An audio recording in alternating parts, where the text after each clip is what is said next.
Hechos de los Apóstoles, capítulo 10. Libro Hechos de los Apóstoles, capítulo 10.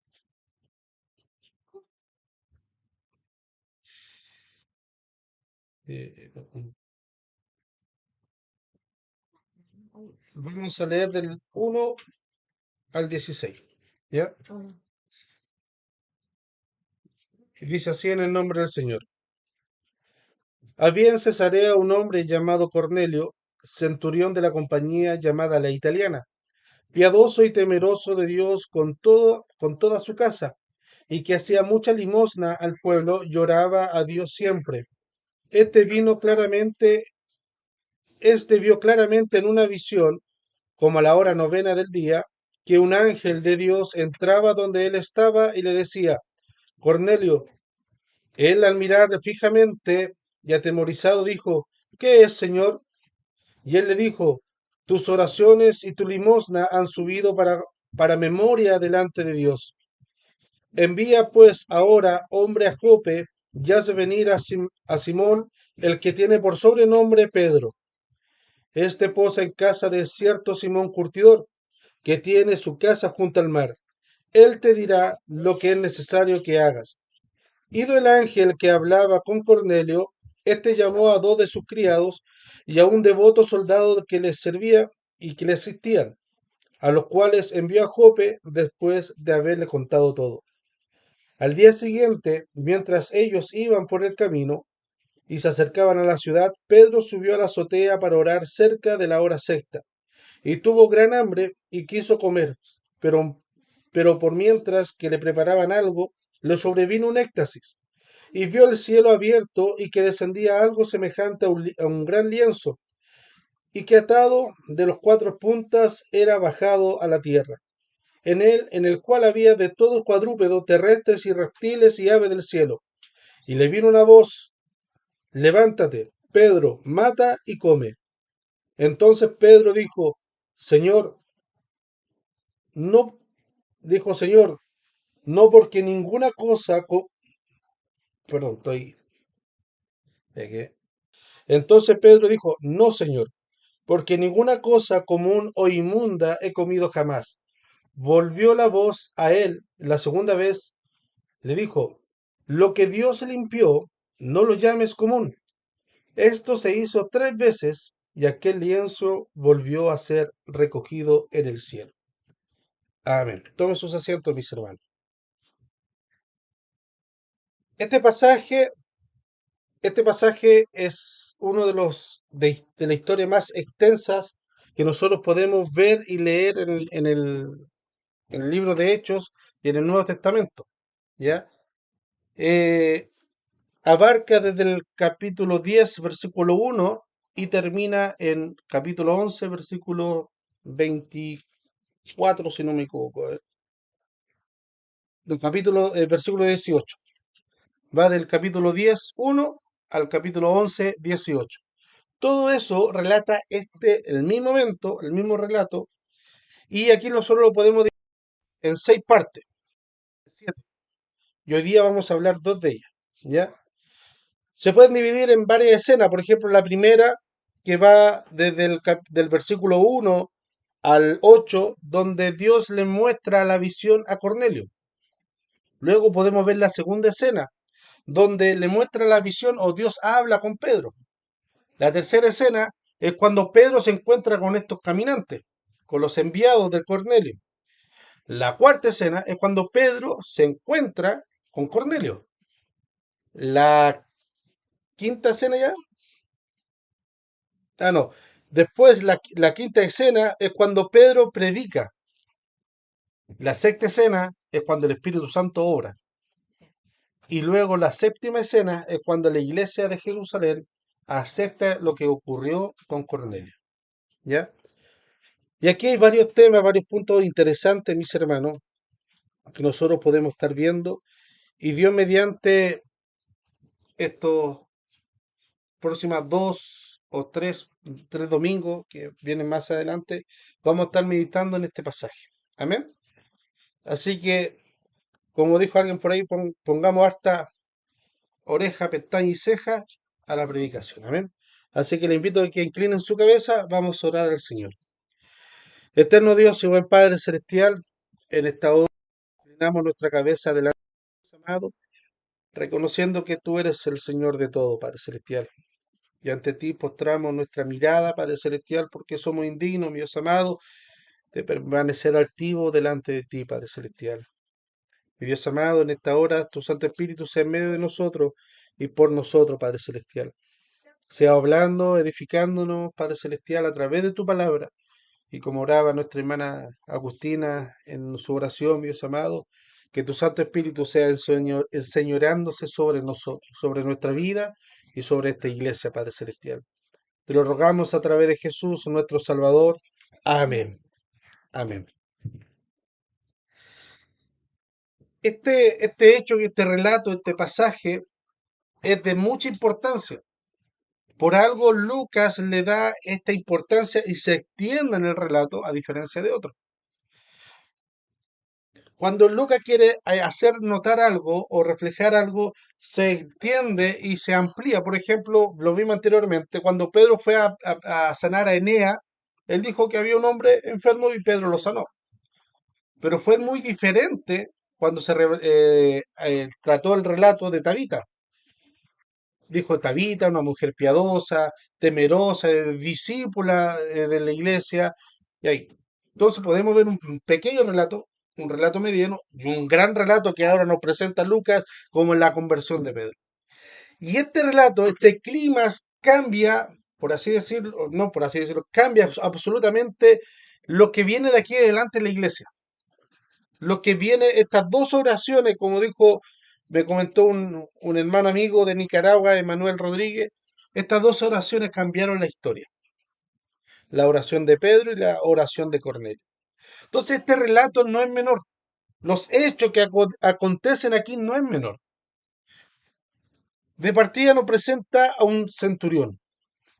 ¿Cómo llegó el evangelio a Cesarea? No es un misterio. Nosotros podemos ver anteriormente y vimos que Felipe estaba predicando ahí. Y que Pedro después fue a confirmar lo que Felipe hizo como obra evangelística. Lo que nos llama la atención él es el centurión. Este hombre romano, pero que tenía cierta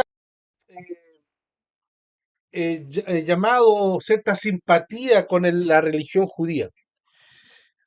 Cuando ocupan el término, Lucas ocupa aquí el término piadoso y temeroso de Dios, quiere decir que era un romano pagano, pero que cumplía o se sentía atraído, simpatizante de los rituales judíos en cuanto a la ceremonia, que participaba de la limosna, participaba de la ley, participaba de las oraciones. Entonces, por eso le hacían el título que era piadoso y temeroso de Dios. No de ese temor de que alguien, todo el mundo tiene, de que sí, hay un Dios y ahí puede hacer algo. Justicia divina, le dicen algunos. O cuando dicen por ahí, Dios castiga, pero no a palo. No, él era temeroso porque tenía cuidado de la ley que Dios había implementado a través de la nación judía. Pero no era alguien que era militante porque no era circuncidado. Entonces aún estaba esa brecha. Entonces no lo llamaban como hermano o cercano a la religión, pero era alguien simpatizante. ¿Por qué? Porque no cumplía ese mandato externo que exigía la ley. ¿Ya? Ahora, a través del Nuevo Testamento nosotros podemos ver que los centuriones tienen cierto agrado y no hay un rechazo en cuanto al cristianismo con Jesús. Por ejemplo, veamos Mateo capítulo 8, versículo 5, mis hermanos.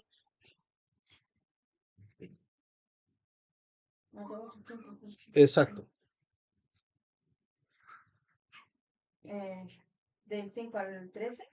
Sí, sigamos la lectura. Dice, entrando Jesús en Capernaum, vino a él un centurión, rogándole y le dijo, y diciendo, dijo, Señor, mi criado está postrado en cama.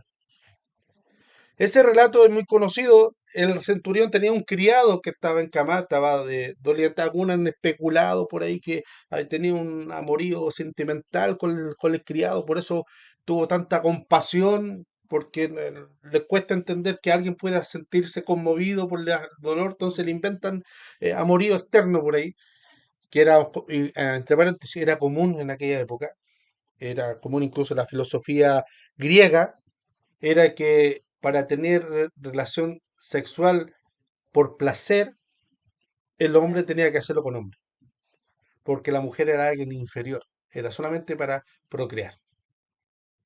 Esa era la filosofía griega, porque el hombre era superior en raza, entonces tener algo como de placer o algo como por disfrutar con una raza inferior no podía ser, la mujer era solamente para procrear. Entonces era común en aquella época que los que tenían sirvientes, esclavos, los amos de la casa tuvieran alguna relación con ellos. Pero este no es el caso, en lo que nos comenta la Biblia, porque no nos dice ningún indicio, ¿ya? Eso solamente es mera especulación. Entonces, en ese pasaje, Mateo 8, va el centurión, le dice, tengo un criado enfermo, y Jesús le dice, vaya, como hace el gesto de que va a ir, y el centurión dice, no, yo soy hombre que está en autoridad, y le digo a un soldado, anda, y él va. Le digo a otros, ven y viene. Tú solamente di la palabra, y mi criado va a ser sano. Y Jesús dice, ni aún en Israel he visto esta fe. No he visto esta fe, ni aún en Israel. Otro pasaje que está en el mismo libro de Mateo, capítulo 27, nos relata el hecho cuando Jesús es crucificado.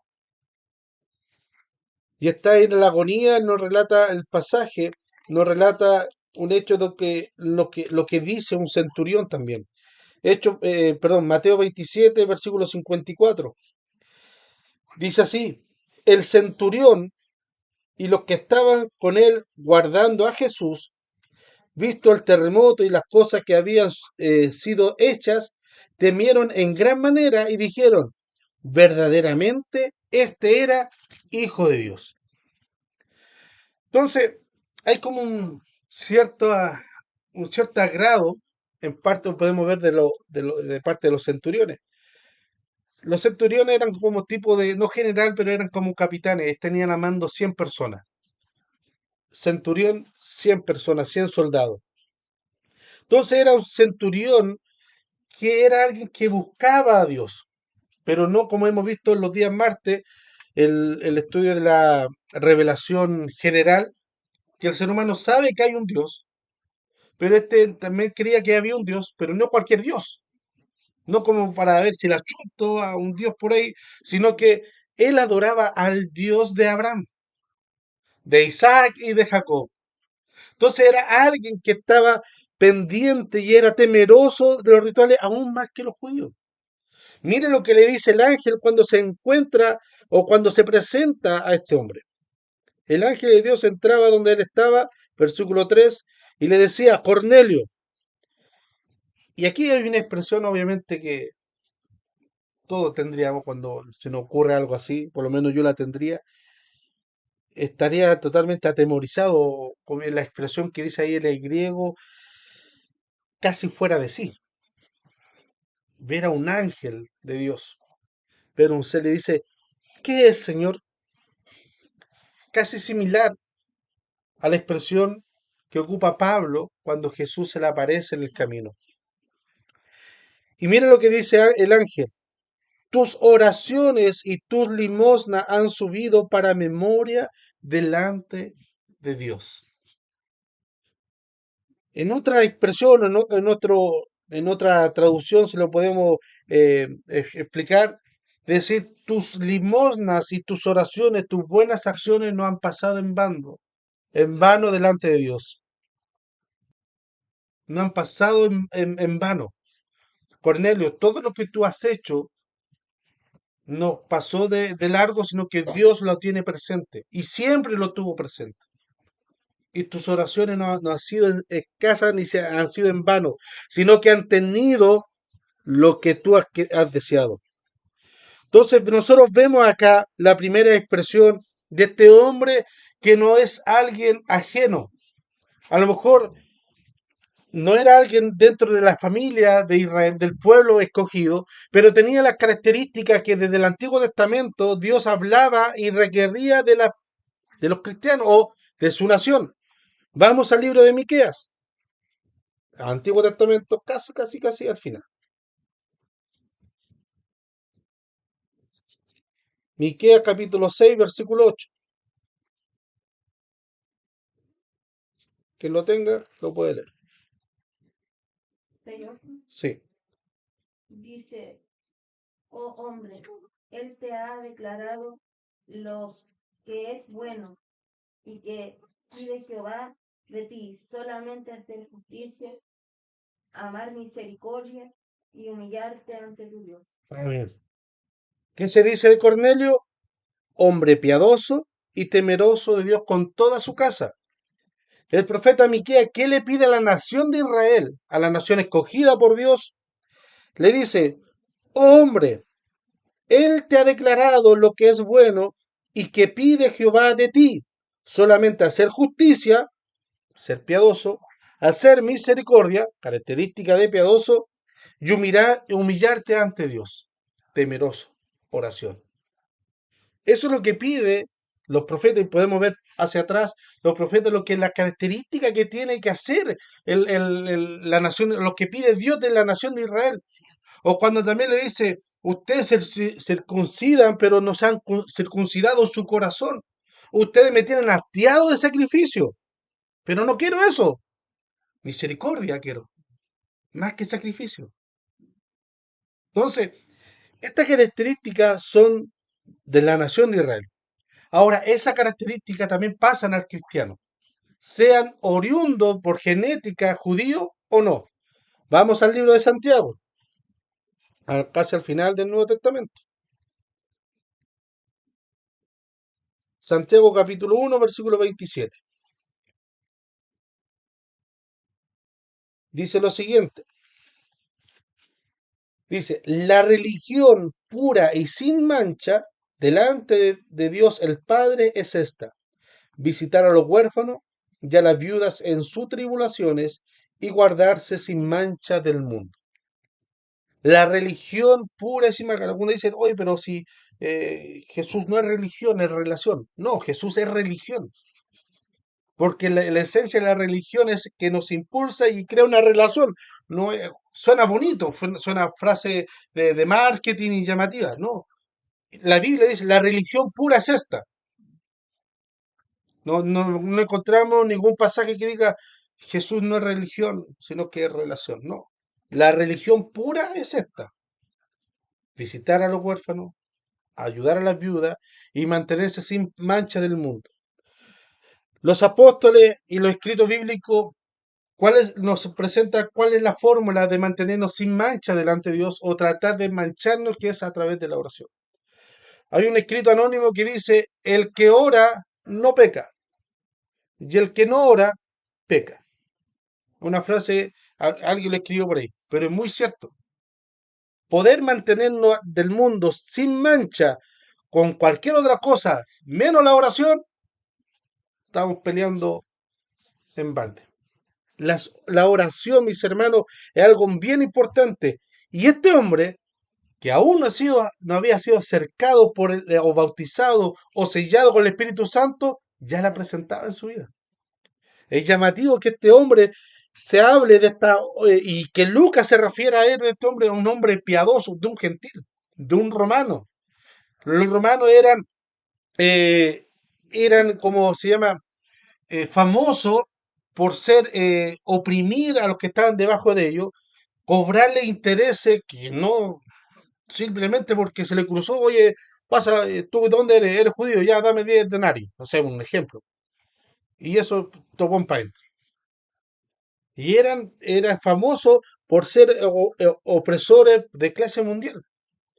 Pero de este hombre, de este centurión, se dice lo siguiente, que era un hombre piadoso y temeroso. Vamos a Primera de Pedro.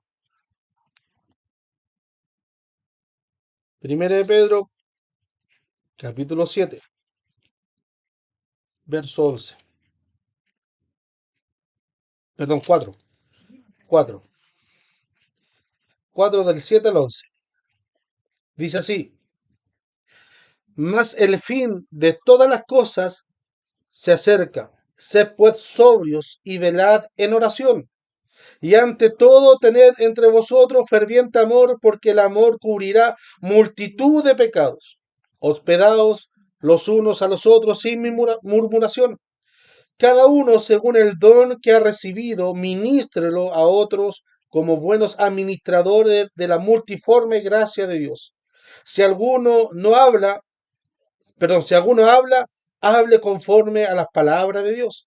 Si alguno ministra, ministre conforme al poder que Dios le da, para que en todo sea Dios glorificado por Jesucristo, a quien pertenece la gloria, el imperio por los siglos de los siglos.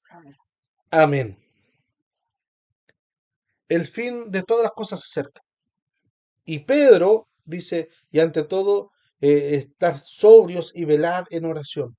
Son cualidades que Dios, Jehová, le pedía a través de su profeta a la nación judía porque era apartada.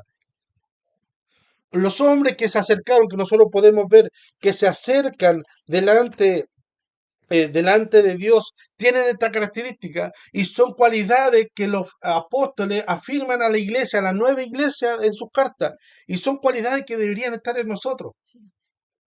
Ser misericordioso y tener temor delante de Dios. Y el único temor donde nosotros podemos reflejar es en la oración. Tiempo atrás compartía un escrito del pastor Leonard Ravenhill que dice que la oración es la cenicienta de la iglesia. Solamente la ocupamos cuando la necesitamos. Y cuando no la necesitamos, la echamos. Es la cenicienta de la iglesia. El púlpito puede ser adornado, dice el pastor, y yo concuerdo con una buena oratoria. El hombre se escapo en oratoria, tiene carisma, tiene lenguaje, tiene buen hablamiento, como dijo el hermano Zafrada, tiene buen hablamiento, tiene un buen desplante, tiene una buena llegada y tiene una buena biblioteca, puede dominar el escenario. Si el hombre no tiene pánico escénico y está arriba del escenario, puede dominar. Pero en la oración no es así. Y yo concuerdo con eso. Y muchos pastores también. Nosotros podemos escuchar y yo me puedo gozar con un hermano, un predicador, hermana, que predique, sea, y lleva un tema y lo desenvuelve y lo desarrolla muy bien. Pero cosa distinta es escucharlo orar. Porque yo me puedo ver como un amigo, por ejemplo, Felipe Mellado, yo me puedo dejar de ver por mucho tiempo. Pero cuando nos juntamos, es todo lo mismo. Fluye, ¿por qué? Porque yo lo conozco, hay una comunicación, hay una intimidad con él, con mi esposa igual. Yo me conozco, pero si alguien que no conozco y quiera entablar una conversación, se sabe al tiro cuando esa persona no conoce a la otra persona. ¿Por qué? Porque no hay tema de conversación, no hay un feeling. Se empieza con como una evasiva, como que tratar de aquí y allá. En la oración es lo mismo. Cuando alguien se muestra así como súper espiritual y al momento de la oración se corta, entonces usted, papito, no conoce al Señor o habla bien poco con Él. Porque la oración, la conversación con Dios, esté a donde esté, en el lugar en que esté, le estoy hablando a la misma persona. Tiene que fluir la oración. Y estas son evidencias que Dios nos presenta. Y aquí vamos a ver dos casos donde la oración es el puntual, es el ancla que Dios nos quiere por medio de su palabra. Y hoy día, mientras estaba estudiando, me gozaba en estos paralelos que hace Dios, estos mensajes que Dios entrega. Seguimos adelante. Bueno, aquí cuando el ángel habla, le dice tus oraciones y tu limón ha subido para memoria delante de ti, hace alusión al sistema antiguo, que bueno, en esos tiempos aún existía, pero el sistema antiguo de los sacrificios. El sacerdote iba, presentaba la ofrenda y el sacerdote tenía que esperar si esa ofrenda era recibida por Dios. El humo tenía que llegar ante la presencia de Dios y si era recibida o no. Tiene el mismo simbolismo de que tus oraciones han subido como un sacrificio agradable delante de Dios. Y eso Dios se agradó. Traer a memoria el ejemplo de Caín y Abel. Dios se agradó del sacrificio que Abel presentó, pero no se agradó del sacrificio que Caín presentó.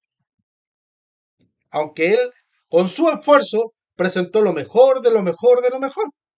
No presentó lo más feo. no presentó lo que había, él presentó lo mejor de su cosecha.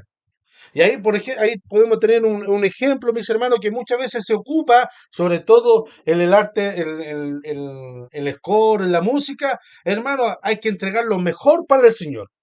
Entonces los hermanos se esfuerzan como es lo mejor, la mejor tenía, la mejor instrumento, la mejor guitarra. Si tengo una guitarra que vale 50, lo mejor es comprarme una de 100. Y así vamos, y eso es lo mejor. Eso no es lo mejor. Lo mejor para Dios es lo que Él pide. Caín presentó lo mejor que él tenía, pero no era lo que Dios pedía.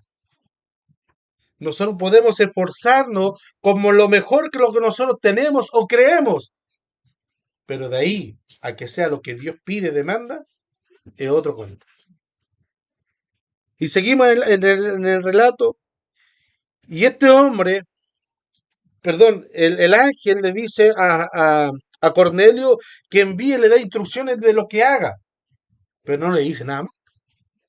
Le dice, envía a 2 hombres que vayan a buscar a Pedro. Listo, nada más. No le dijo, el ángel no le dijo, envía que busquen a Pedro para que Pedro te imponga mano y sea lleno y bautizado del Espíritu Santo. No le dijo qué iba a pasar. Anda a buscarlo y nada más. Y muchas veces Dios también trabaja en nosotros de esa manera. Nosotros somos ansiosos, mis hermanos. Por eso mucha gente de plata gasta millones, millones de pesos y le paga gente para que le diga el futuro. Y la gente todos los días lee el horóscopo, ve el diario, está ahí está el horóscopo. ¿Por qué? Porque hay gente que lo lee. Hay gente que necesita saber cómo está mi día. ¿Por qué? Porque nos aterra el no conocer el mañana o manejar cosas. Nos aterra el hacer algo o que alguien nos manda y no nos dé más explicaciones. Por ejemplo, ustedes fueron a trabajar y llegan al trabajo y la persona, la jefa, le dice, no le dice nada. Le dice, ya trabaja. ¿Cómo se sentiría usted? Bueno, pero dime por dónde parto. Pero dime por sí o no. Se citaron así, ¿por qué? Porque es lo que hago. Pero aquí Dios muchas veces, y en muchos pasajes, fue así. Abraham, ven, sale de tu parentela y camina. Elías, anda y di que va a llover. Ya dije, ya, ahora ándate al desierto. Quédate ahí. ¿Y ahí qué más? No, pues quédate ahí, no. Tranquilo. Y así muchas veces.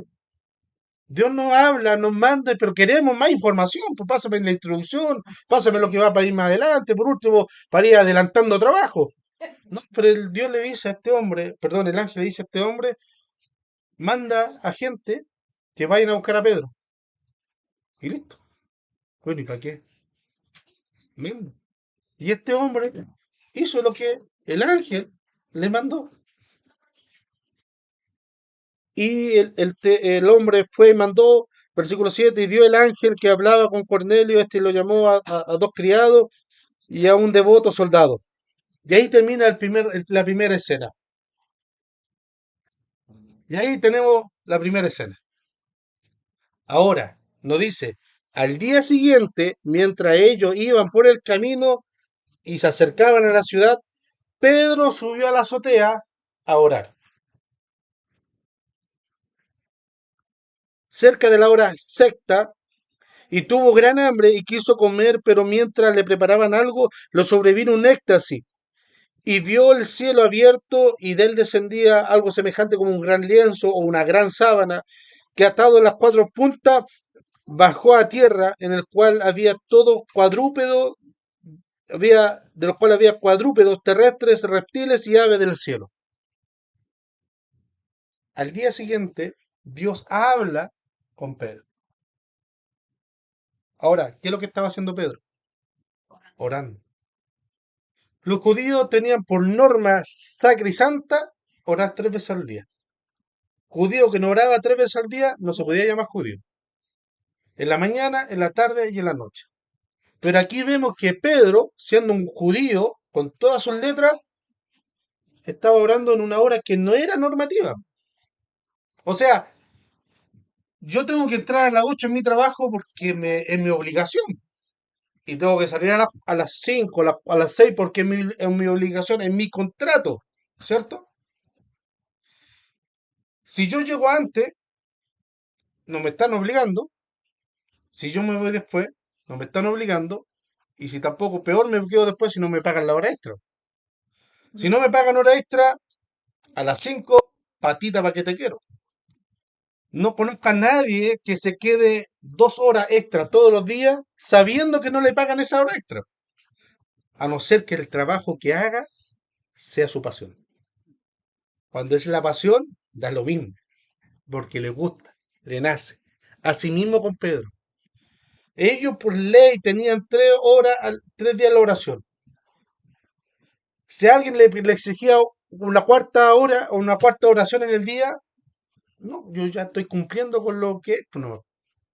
Pero cuando hay algo que nace, desea, anhela, la apasiona, no importa la hora, no importa. Incluso si nosotros vamos al Antiguo Testamento, cuando hay amenaza de muerte contra aquellos que oran a Dios, no le importa.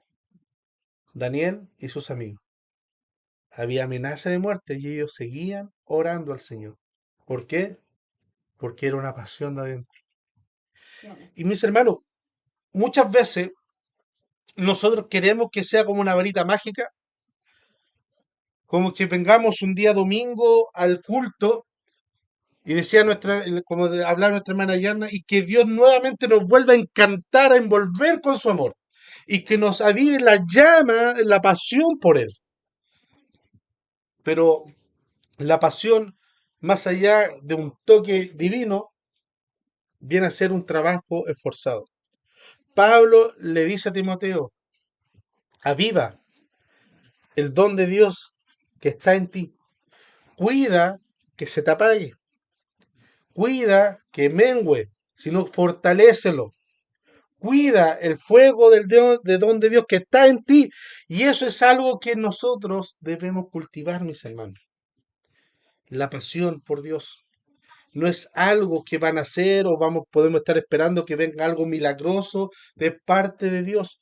Cuando Dios ya nos dio el querer y el hacer, ya está en nosotros, porque nos dio el Espíritu Santo que está en nosotros y Él mueve el querer y el hacer, pero nosotros debemos esforzarnos.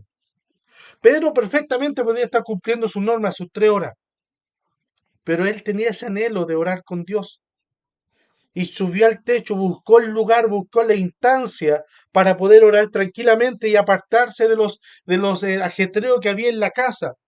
Antiguamente la casa judía era como de este tamaño, aquí estaba todo. Estaba la cocina, el baño, el comedor y las habitaciones. Porque no había piezas, sino que se tiraban al suelo a dormir y al medio estaba el fogón. Entonces estaba todo pasando y Pedro se apartó arriba. Los techos antiguamente de aquella época eran todos planos como terraza y había como una lona arriba que los cubría del sol. Entonces no era algo, como algunos dicen, no, que a lo mejor el éxtasis vino producto del sol que le estaba pegando a Pedro a esa hora, porque era hora del mediodía, entonces era muy caluroso, entonces el vino, Pedro estaba fatigado, estaba insolado, ¿no? Porque había techo y aparte que estaba, dice ahí el relato que él vivía cerca del mar, aparte la brisa marina lo refrescaba. O algunos dicen por ahí, no, que Pedro tenía tanta hambre, como dice Lucas, le dio un gran hambre, que con el hambre y mal sol empezó a ver visiones. Y justo las visiones era algo mata y come. Pero nosotros podemos ver, mis hermanos, aquí dos factores bien importantes. Encontramos que Dios habla con Cornelio, pero un hombre que estaba orando. Versículo 3. Este hombre vio claramente en una visión como a la hora novena del día que un ángel de Dios estaba con él. Esa hora más o menos es la hora de oración judía. Por eso Lucas lo recalca. Pablo también, pero Lucas recalca en la hora sexta que no era una hora judía. Dios habla con aquellos que hablan directamente o continuamente con él.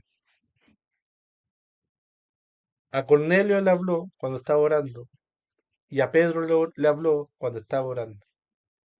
La oración es la comunicación, mis hermanos. No puedo, no, no he concebido, mis hermanos, la idea de que alguien sea amigo de alguien y le llame amigo, como es el peso de la palabra amigo, si nunca habla con él,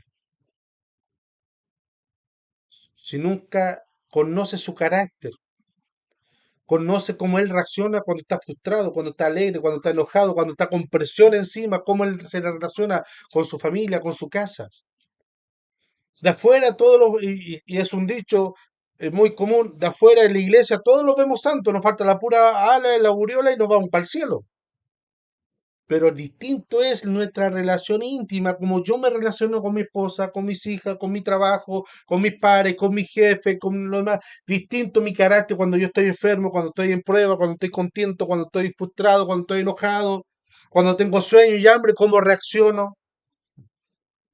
Ahí todos reaccionamos mal. Pero el temple, el fruto del Espíritu que nos trae templanza, nos ayuda y nos mantiene como somos nosotros en toda situación. Pablo dice, sé vivir con mucho y sé vivir con poco. Estaba en abundancia, pero también estaba en naufragio. Pero el temple del cristiano es uno solo. Y ese es el trabajo que nosotros estamos moldeando, estamos trabajando aquí en la iglesia, por eso nos reunimos. Porque Cristo a través de su palabra y mediante su Santo Espíritu nos ayuda y nos sigue moldeando. ¿Para qué? Como dice Pablo en Romanos 29, para que la imagen de Cristo sea en nosotros. Pero ¿cómo Cristo va a formar la imagen, el Espíritu Santo va a formar la imagen si nunca pasamos al taller del maestro que es la oración? Es ahí donde se nos ven los juanetes, los callos, donde quedamos desnudos delante de Dios. Aquí en la iglesia nos podemos tapar, nos podemos cubrir, yo puedo cubrirme con oratorias y mandarle citas bíblicas para allá y para acá, pero cuando estoy en la intimidad, un cuarto con Dios, no puedo yo cuentearlo con versículos bíblicos. Si es la palabra misma, es la palabra que me desnuda a mí. Es en la intimidad donde Dios a mí me tiene que hablar. También el mensaje de la palabra nos exhorta como iglesia, pero como individuo es la intimidad del cuarto, donde nosotros somos formados, donde quedamos totalmente desnudos delante de Dios, donde no podemos chamullar, ni cuentear, ni nada, donde hay que yo y mi creador, como Él me ve. Y en el taller de maestro es ahí donde nosotros podemos escuchar plausiblemente, porque tampoco es un monólogo, mi hermano. No es un monólogo que habla, te pido, y acuérdate de esto, de todo, aquí, allá, mira, ayúdame en esto, aquí, allá, chao, nos vemos. Ciertamente Dios no es hombre como nosotros. En la Biblia podemos ver cualidades de sentimientos de hombre que se le añaden a Dios, como el enojo, la ira, arrepentirse, para que nosotros podamos entender en un lenguaje humano a este ser divino. Dios no es humano, Él no tiene mutación, no cambia, su palabra es una, y ahí ya nosotros lo distanciamos con Dios. Porque su palabra, cuando Dios dice sí, es sí, desde aquí hasta la eternidad. Pero cuando nosotros decimos como hombre, es sí, 3 meses no. Y otros 3 meses tal vez. Puede ser. Depende de la ocasión del día. Y otros 3 meses, sí, después no. Pero Dios no. Dios desde aquí a la eternidad su palabra es sí o no. Y ahí ya tenemos una gran diferencia con Dios. Y ahí nos apartamos con el Señor. Pero nosotros podemos ver esas similitudes que Dios se nos presenta a nosotros para que nosotros podamos entender, o Él podemos entender de que Él no es alguien como que distante, que Él no conoce las cosas. Es más, mis hermanos, Él se vino a encarnar en su Hijo Jesucristo para poder vivir como humano lo que nosotros pasamos. Antes de la cruz, antes del nacimiento de Cristo, habían 3 seres divinos. Ahora, después de la cruz, ahí arriba en los cielos hay 2 seres divinos y hay un hombre que intercede por nosotros, que lleva en sus manos la huella que nosotros le hicimos y que llevó por nuestro pecado. Por eso cuando Pablo en la carta de Hebreo o el escritor de Hebreo dice, no tenemos un sumo sacerdote que no se compadezca de nosotros, porque tenemos un sumo sacerdote que se compadece por nosotros porque pasó las mismas cosas. Pasó hambre, pasó sueño, pasó persecución, pasó cansancio, se enojó con aquello que no eran no era inconstante, pero lo siguió alentando, perdonó la traición de un amigo que lo quería mucho, que era Pedro, lo buscó para buscar la reconciliación y lo alentó para seguir adelante. Entonces tenemos un sumo sacerdote, a un Dios, a una persona en la Trinidad que también llevó nuestra carnalidad y las marcas de su cuerpo está en él aún. A día delante del Padre. Entonces cuando nosotros oramos, dice Padre, yo ya pagué por él. Espíritu Santo, yo ya lo redimí.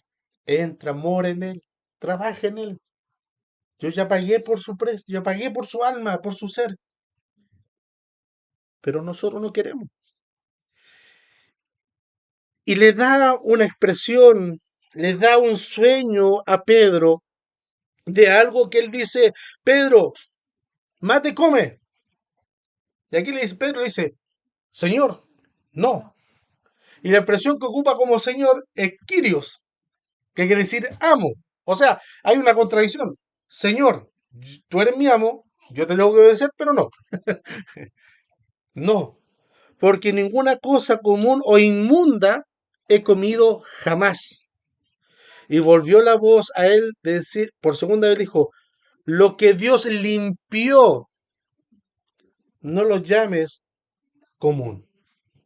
O la expresión griega, koinos, no lo llames común. Lo que Dios ya limpió. Cornelio ya era limpio. Su casa ya fue limpia. Solamente faltaba lo que pasó anteriormente cuando Felipe fue a predicar y dice que Pedro fue y le faltaba el bautismo del Espíritu Santo. Mis hermanos, yo sé que muchas veces, mis hermanos, nosotros no nos vemos a nosotros limpios. No nos vemos a nosotros santificados, ni justificados, ni mucho menos glorificados, como dice el apóstol Pablo en Romanos. A los que llamó, los justificó. Y a los que justificó, los santificó. Y a los que santificó, glorificó. Están todos en pasado. O sea, nosotros, que Dios nos llamó, nos justificó, nos santificó y nos glorificó. A nosotros. Ah, ahí va la santificada. Ah, ahí va el santificado. No nos vemos porque nos miramos nosotros, no nos vemos glorificados. No nos vemos más tirados para canalizados que para santificados. Pero Dios a nosotros ya nos ve glorificado y santificado. Y es una expresión, mis hermanos. Lo que Él limpió una vez, como dice el libro de Hebreos, Cristo presentó un sacrificio una vez y para siempre. Lo que Dios limpió a nosotros una vez lo limpió para siempre, porque su sacrificio fue para siempre. Ahora viendo esa base, mis hermanos, de que ya no somos común, no somos inmundos, sino lo que Dios limpió, nadie puede llamarnos común, como Pedro dice, a lo que santificó, o sea, Pablo dice en Romanos, ¿qué nos apartará del amor de Cristo? Inmoralidad sexual, enojo, ira, lo alto, lo profundo, hambre, desnudez, espada, la muerte, la vida. ¿Qué nos va a separar del amor del mundo? Nada, ¿por qué? Porque lo que Dios limpió no lo podemos, nadie. ¿Quién es que justifica? Cristo es el que justifica. ¿Quién es aquel que acusa a los escogidos por Dios? ¿Quién lo va a acusar? ¿Quién va a decir algo en contra de alguien que Cristo pagó el precio por él? Nadie. Porque ya somos justificados, somos lavados y ya no somos como mis hermanos. Ahora, esto nos presenta otro grado de dificultad. ¿Cuál es? Cristo ya hizo todo. Cristo restauró el puente que nos estaba dividiendo, así como lo presenta con Cornelio. Aquí Cristo, el Espíritu Santo, está haciendo el puente de la expansión en masa hacia los gentiles, con la entrada de Cornelio. Por eso este pasaje es importante, porque aquí cambia el rumbo de la predicación totalmente, en masa hacia los gentiles. Y de ahí podemos ver que el que inicia la predicación a los gentiles es Pedro, pero después se le manda la comisión o toma el deber, la batuta a Pablo como el predicador o el apóstol hacia los gentiles. Él hizo todo. Él creó el puente entre Dios y el hombre para la reconciliación.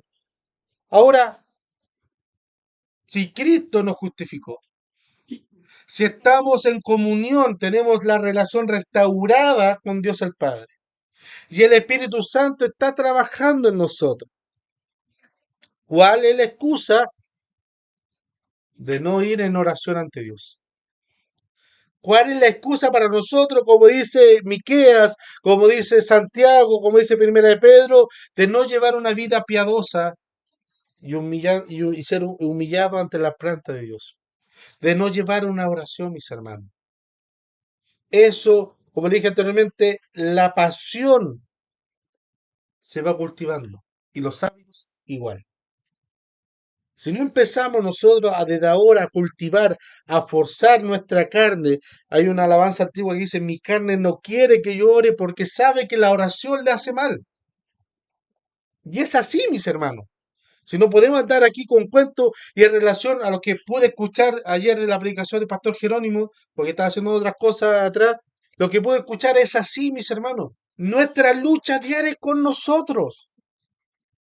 No con el diablo, que la vamos a pisotear, que lo vamos a pegar, que lo vamos a hacer cualquier otra cosa, que hay que hacer estos rituales, danzar para romper. Que no, es la palabra que nos ilumina, es la palabra de Dios y la oración que nos fortalece. Aquel, vuelvo a citar esa frase de un escritor anónimo, aquel que ora no peca, y aquel que no ora peca. Es una ecuación básica en la vida, mis hermanos. Es una ecuación básica. La única forma que nosotros podemos derrotar las cadenas, derrotar los demonios, por así decirlo, de nosotros, es a través de la oración. Cualquier otra cosa que nosotros hagamos externo, queda nulo. Para mí hay una frase no una frase, sino el pastor Adrián Roger graficó de esto de una manera tan preciosa que yo creo que a todo el mundo le queda claro. Supongamos que nosotros nos vamos y cerramos esta casa y nos vamos por 2 años. Tapamos las ventanas, que no entre luz, nada de luz y nos vamos por 2 años. Después volvemos. ¿Cómo va a estar esta casa?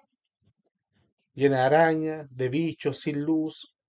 Van a haber cucarachas por ahí, gusanos, ratones, lo más probable. Y usted para sacar todos esos bicharracos va a entrar a la puerta y va a gritar, ¡sale cucaracha! ¡Sale ratón! ¡Ah! ¡Chu, chu, chu! ¡Fuera, fuera! Y empezamos a gritar como locos. ¿Se van a ir? Así mismo. Vamos a pasar horas y horas y sale, sale. No, ¿qué es lo que uno hace? Abre, abre las ventanas, saca lo que estaba tapando la luz para que entre luz, abre las ventanas para que se ventile, entre aire y los bicharracos solo van a salir corriendo. Se van a esconder en la oscuridad. Asimismo, nosotros, si queremos sacar lo malo, lo pecaminoso de nuestra vida, no sacamos nada por no hacer pataleta, saltar, gritar. Tenemos que dejar que la luz de Cristo entre en nuestra vida y que el soplo, el Espíritu Santo, el neuma del Espíritu Santo refresque nuestra vida. Y todo lo oscuro, todo lo bicharraco va a salir huyendo.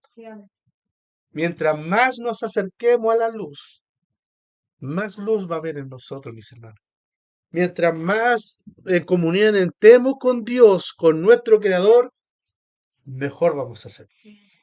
Y la lucha que veamos que eran como terribles en nosotros, después la vamos a ver como que no eran nada. Eran terribles porque estábamos peleando por nuestra fuerza. Y la vamos a ver como eran nada porque no estamos peleando por nuestra fuerza. Porque Dios está peleando por nosotros y en nosotros. Dios habla cuando estamos en oración con Él. Pedro y Cornelio estaban orando y Dios le habló. Si queremos escuchar la voz de nuestro amado, como dice el libro de los Cantares, si queremos escuchar la voz de nuestro Creador, si queremos ser guiados por las manos poderosas de aquel invisible en nuestra vida, vayamos en oración, mis hermanos. Dobleguemos nuestra carne, dobleguemos nuestro espíritu, vayamos en comunión. Y le aseguro, mis hermanos, que van a vivir días gloriosos en la presencia de Dios. Días de mucha bendición y de comunión, mis hermanos, con el Señor. Y aquellas heridas y aquellas cosas que parecían imposibles, No estoy hablando que va a ser sano milagrosamente, sino que en su vida espiritual van a ser totalmente llevaderas. Y va a ver cómo la claridad de la palabra de Cristo, que aquello que usted a lo mejor no leía y no entendía, va a ver con una claridad nueva entendimiento, porque el Espíritu Santo va a trabajar en usted y en su vida. Amén. Amén. Le invito a que oremos, a mi Señor, por el mensaje de su palabra. Eterno y soberano Padre Celestial, te damos muchas gracias en esta hora, mi Dios amado, por su amor y misericordia.